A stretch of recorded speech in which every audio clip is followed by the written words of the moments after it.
सोलापूर शहरासह हद्दवाढ भागातील मिळकतदारांकडे 700 कोटीहून अधिक थकबाकी असून ती वसूल करण्यासाठी महापालिकेने पाणी पुरवठा खंडित करण्याचा इशारा दिला आहे। महापालिका आयुक्त शीतल तेली उगले यांच्या आदेशानुसार उपायुक्त आशिष लोकरे यांच्या मार्गदर्शनाखाली मिळकत कर विभागाचे प्रमुख युवराज गाडेकर यांच्या माध्यमातून कर वसुली मोहीम राबवली जात आहे। सोलापूर महापालिकेच्या मिळकत कर विभागानं थकबाकी वसुलीसाठी 9 पथकांच्या माध्यमातून मिळकती सील करणं, नळ जोडणी तोडण्याची कारवाई सुरू केली आहे।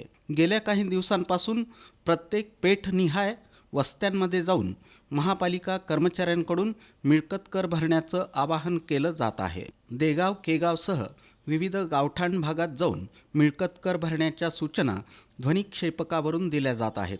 ज्या भागामध्ये मिळकत कर भरण्याचं प्रमाण कमी आहे अशा ठिकाणी अधिक लक्ष केंद्रित केलं आहे। शहरात 50 पेठा असून यासाठी 9 पथकं तैनात करण्यात आली आहेत। संबंधित पेठेचे कर निरीक्षक, वसुली लिपिक यांचा यामध्ये समावेश आहे, अशी माहिती महापालिका मिळकत कर संकलन विभागाचे अधीक्षक युवराज गाडेकर यांनी दिली। थकबाकीदारांनी कारवाई टाळण्यासाठी आपली मिळकत कराची थकबाकी भरून महापालिका प्रशासनाला सहकार्य करावं असं आवाहन त्यांनी केलं।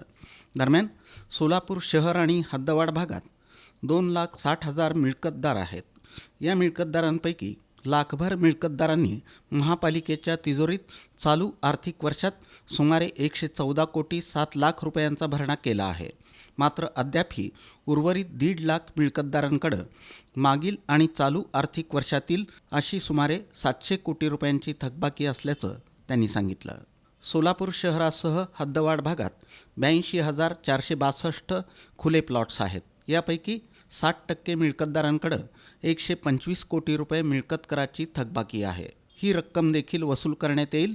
मोठ्या थकबाकीदारांनी दिलेल्या मुदतीत कर न भरल्यास त्यांची जागा जप्त करून त्यावर महापालिकेचं नाव लावण्याची प्रक्रिया लवकरच सुरू करण्यात येईल, असंही युवराज गाडेकर यांनी सांगितलं।